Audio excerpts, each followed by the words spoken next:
Hello, and welcome to Marketplace with Charles, brought to you by Art of Skincare.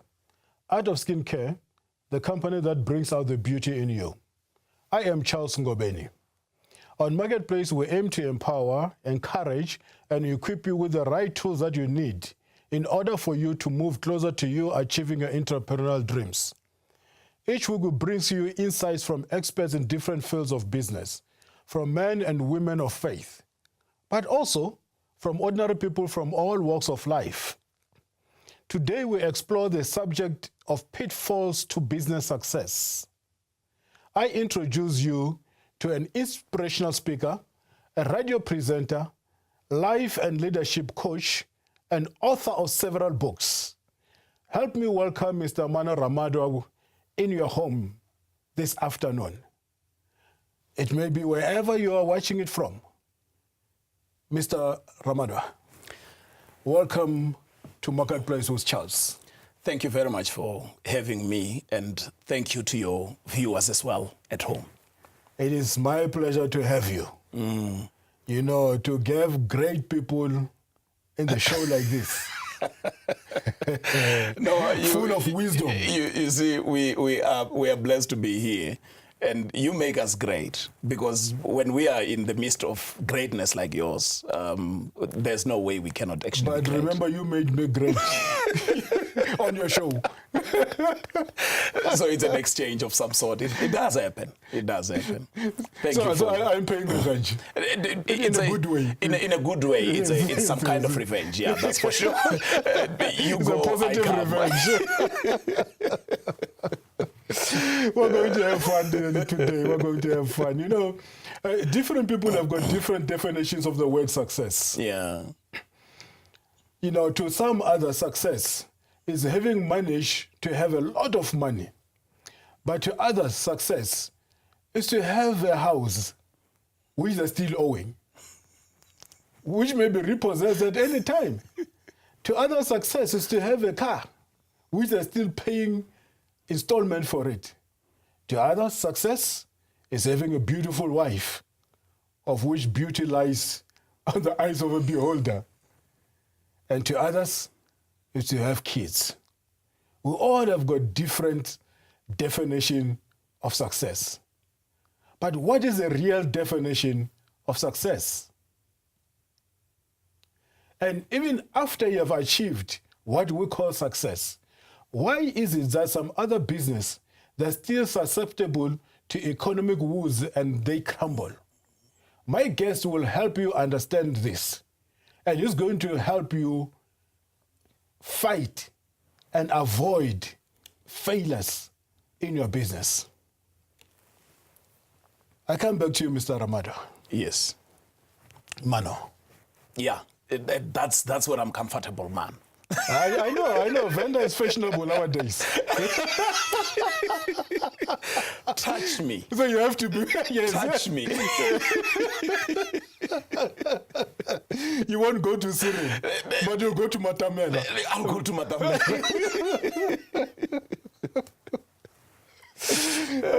Okay. Can you briefly tell our viewers who you are and where you come from and your background and what you do, other than what I've said already? No, Maano Ramadwa is a young village man. I was born and raised in the village called Muduruni, Akutama in Luitregat, Limpopo province. Akutama? Yeah. Chilobusiko? Chilobusiko, yeah. Okay. That's where I grew up, and I got educated there and all that. But you know, the life always has this issue with us. So it battered me a little bit, and I left school after trying twice in matric.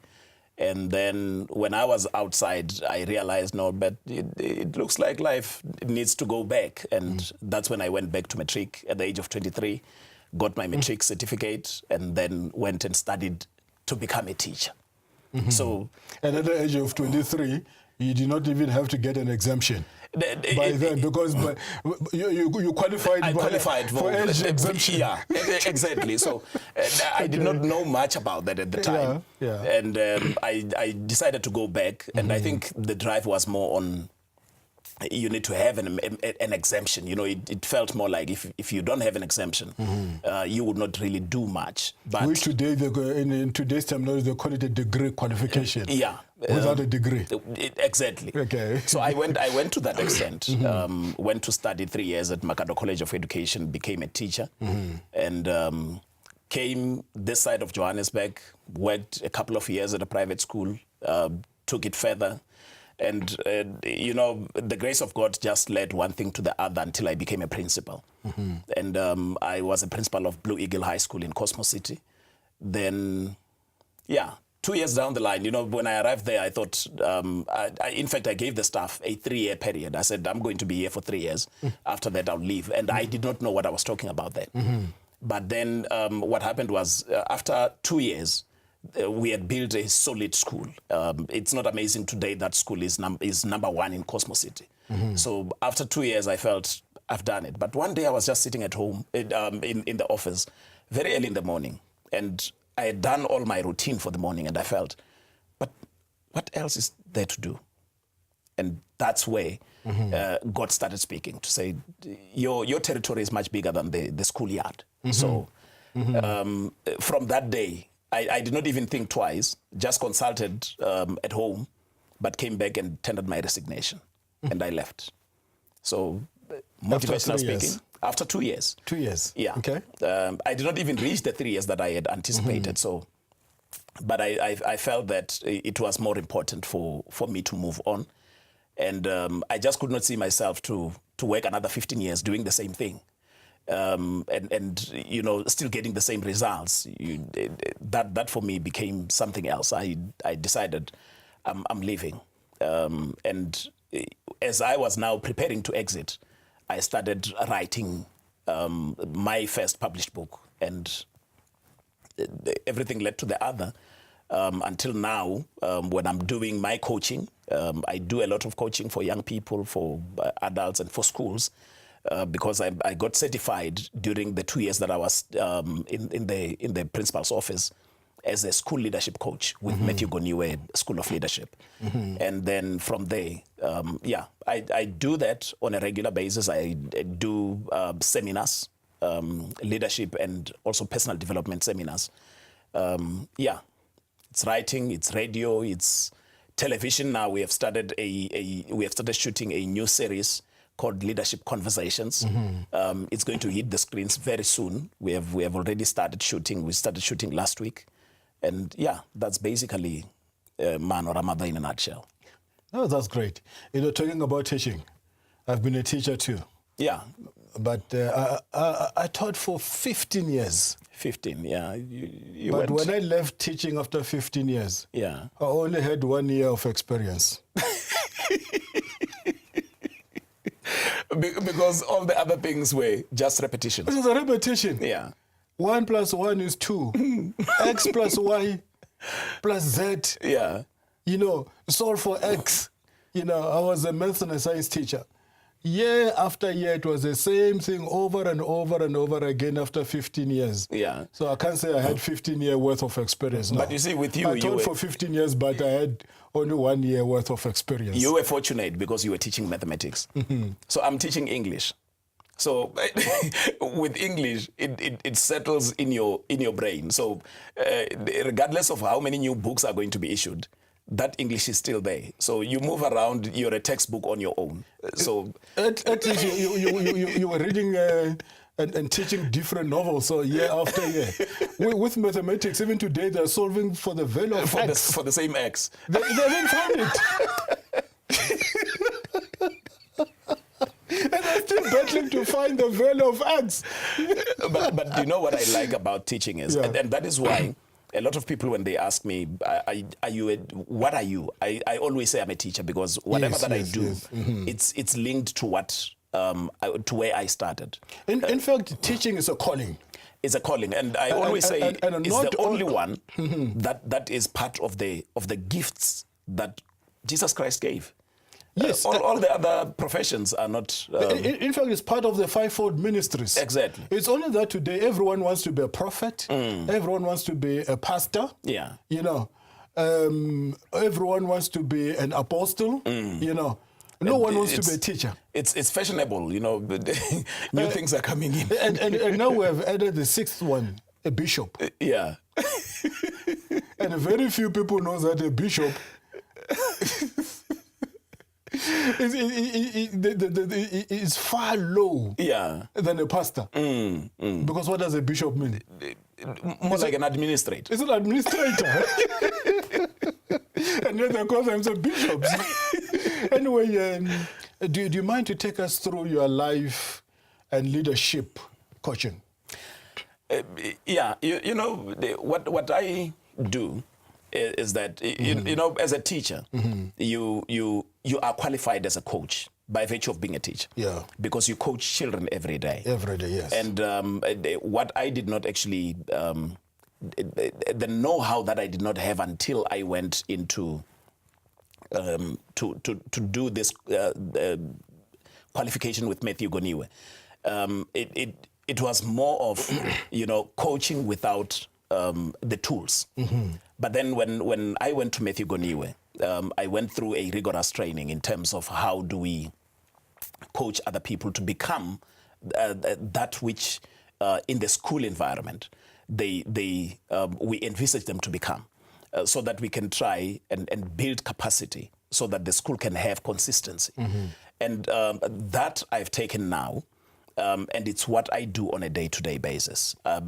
Young people that I meet, some of them whom I'm coaching through my books, and those people that I'm coaching through radio, because on radio I have a slot called Maano Speaks Motivations, which I always do for 15 minutes. And I share my expertise through that. And the other things that I actually do, like now I'm talking about the new television program that is coming. We're talking leadership issues through television. And there's also the other coaching that I do through seminars. Like, for example, in the next few weeks, we will be having a workshop. Those workshops are small, intimate groupings that I deal with, about 10 to 20 people.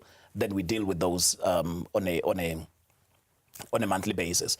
But the seminars, we do them on a quarterly basis, because those would be group kind of people, and we invite speakers to come and address people.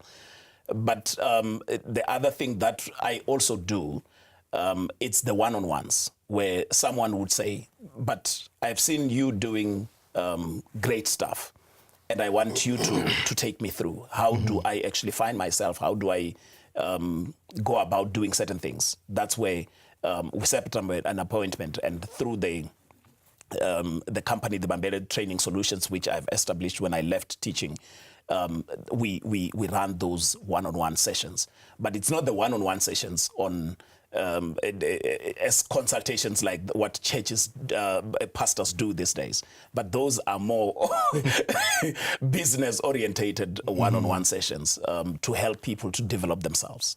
For 25,000 rands? No, not like that. I mean, those are the going rates with the prophets nowadays. You see, no, it's unfortunate. But anyway, I see you wrote a lot of books, and you came with some of them here on the show. Yeah. Can you give the viewers the background into the birth of your books? Maybe one could be inspired out there. Yeah. You know, when it comes to book writing, and I think it's important to let our viewer out there to understand exactly what this is all about. Every single idea that comes, it's God-inspired. Now, you would understand what I'm talking about. If we have, if I'm driving, and this is what, it happens many times with me. I'm driving and I'm at 140 kilometers per hour or 120 to be safe with the metropolis. Then in my spirit, God just drops an idea. And I can't do anything at that time. All I do is just pull over, record that idea, and the nitty-gritties that come with it. And then I drive, I go. When I find time at home, then I start breaking it down. God, what is it that you actually wanted with this? And ideas will be coming, and the whole thing will be broken down. And when it has now been broken down, that's where the issue of the book would come through. Just to give you an example, with the 10 deadly spirits, what happened with this one was the scripture, Hosea 4 verse 6, came in very strongly. My people shall perish due to lack of knowledge. And for me, the issue was, now, what do you mean about this? And then it started unfolding to say the people are going to perish because they don't have the knowledge. Now you need to start working on this kind of knowledge. Now, what kind of knowledge? Because there is a lot of knowledge out there. And that's where God started speaking now to say, do you understand that when you are on earth here, the battle is in the spirit? Now, that's where the 10 deadly spirits came. To say the world, the way it defines and describes this kind of spirits that I've actually just put together into this book, they are defined more like lifestyles. But these are the lifestyles that people out there think it's a lifestyle, yet there is a spirit behind it. And the aim of the spirit is nothing else but what John 10:10 says. You will realize the Bible says the thief does not come except to steal, to kill, and to destroy. Now, the spirit is only coming there to make sure that there is destruction. And that is why in the workplaces you find people are now losing jobs. And people who lose jobs are not just people in general, but it's certain people with certain behaviors influenced by this kind of spirits. That's how my books are actually come about. They come as one idea, drops in, and then after more meditation, then it becomes clear. Then we put together into a book. Let's take the 10 deadly spirits. Yeah. I don't know why 10. If it were me, I probably have said the 7 deadly spirits. Yeah. Because 7 is a number of completion. Or maybe the 12 deadly spirits. For the 12 apostles, one for each one of them. Yeah. And I think I was running away from that because when I looked at the spirits, these are the spirits that are very close to my heart. And when wait a minute, you have got spirits in your heart. What I'm saying is, when these spirits came about, and I started looking at each one of them, each one of them, they play a huge role in our communities. Jails are full because of some of the spirits. People are sitting at home and demoralized because of some of the spirits. And that is why I'm saying they are close to my heart, because remember, I'm a teacher. So when you teach, you interact actively with the communities. So as a result of that, you get to see how the spirits have actually manifested themselves within the communities that you're serving. Yeah. But what is the role of these spirits in individuals' life? And in the business world? We go back to John 10:10. The thief will never come unless the thief is here to steal. Now, what does the thief steal? Remember, each one of us have been blessed from the beginning. So we walk around with the blessing of God. And whether we go into the marketplace, whether we go into our companies, we move around with the blessing of God. But then, because that blessing of God does not make the devil happy, then the devil is out to steal it. Yes. And it's not only about stealing, but if something is stolen, you will easily replace that. And the devil does not want you to replace it. He steals it, and after he has stolen it, he wants to make sure that he kills it and he destroys it completely. And it's a progression. And it's progression. Now, when that has happened, you come back and you realize, if, say for example, one of the spirits manifests in a young person of about 15 with a promising future, what happens? If he steals it, this young man can recover. I recovered after having left school. But for him, he must be very worried that I recovered now, because I'm now posing a serious threat on him. So that is why the aim is to kill that which he has actually stolen and make sure that there is destruction. In the end, people must just go down the grave with nothing that God has actually given them. Remember, we were called to multiply. Yes. So each one of us must make sure that we multiply. But if your dream and your vision has been stolen by the devil, what else can you multiply on? Before we take our break, I would like you to tell the viewers what spirits you would like us to discuss after the break. Out of the 10 spirits, which ones would you like us to tackle after the break? It's very interesting that you have actually spoken about it. What we are going to look at, I think we must just look at the spirit of poverty. We must also look at the spirit of pride. And we will also look at, that will also depend also in terms of the time. But the poverty, and the blame. You know, in our country these days, blame is ruling. And I think that's one of those that we can actually talk about when we come back from the break. After the break, we are going to destroy and dismantle and take authority over the spirit of poverty, the spirit of blame, and pride. And pride. See you shortly.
Welcome back to Marketplace with Charles.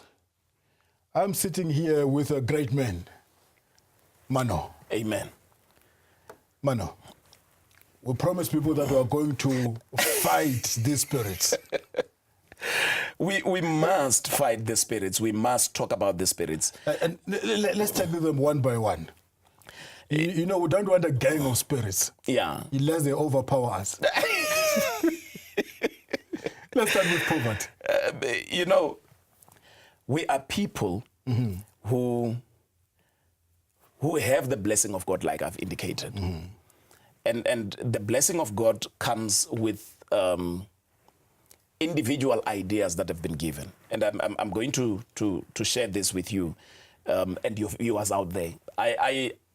And when I say this, I'm not saying it with pride. I understand when you say this thing, sometimes it gets misinterpreted. You will agree with me, Charles. I have a good voice. Not only good, the best I've ever heard. Exactly. Especially on radio. Now, do you know what the devil would do?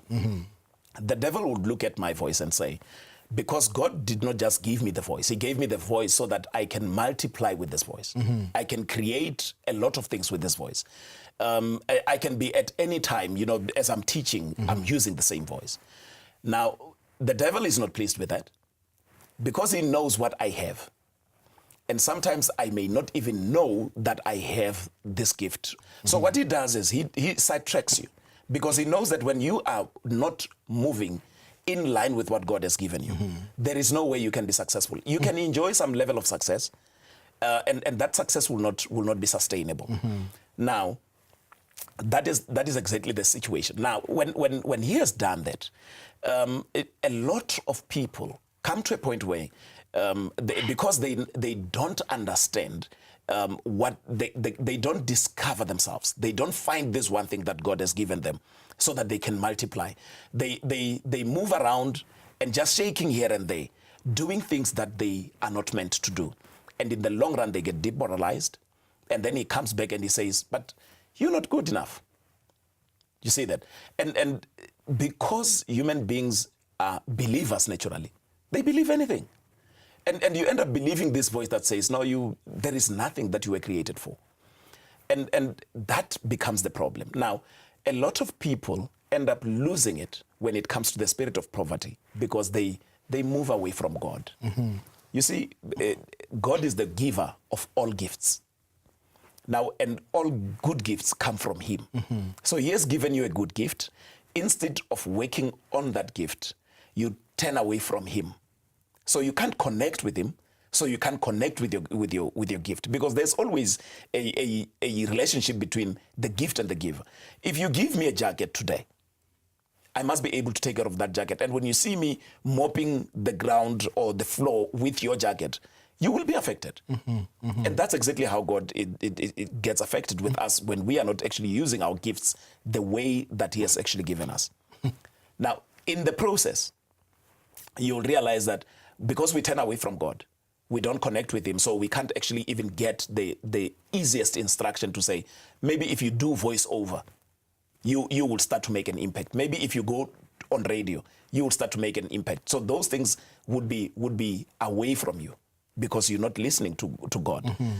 And in the long run, you realize that bit by bit, other things come in. You find yourself not being able to give God's people what God has given you, the message that he has given you, because you have this voice, but the same voice that you must be giving the message with, you're not actually giving it. And that is very critical for... You know, I can easily and simply identify with this. For 9 years, I tried to do a BSc engineering degree. After 9 years, I did not even have it. And I was labeled a professional university dropout after 9 years. But guess what? I went ahead and went to do my MBA. And I passed my MBA in record time and in flying colors without a junior degree. To hear more of that story, I think we need to continue next week. Our time is up. Don't miss next week. We'll continue with the story. And on top of the story, we're going to tackle the other deadly spirits that we do not have time to deal with today. It will be a great show. You can get hold of me on www.charlesngobeni.com or on Instagram, Charles_Ngobeni, or you may like me or follow me on Facebook. I am Charles Ngobeni signing off. Breaking the spirit of poverty. Creating kingdom billionaires. See you next week when we continue with Maano.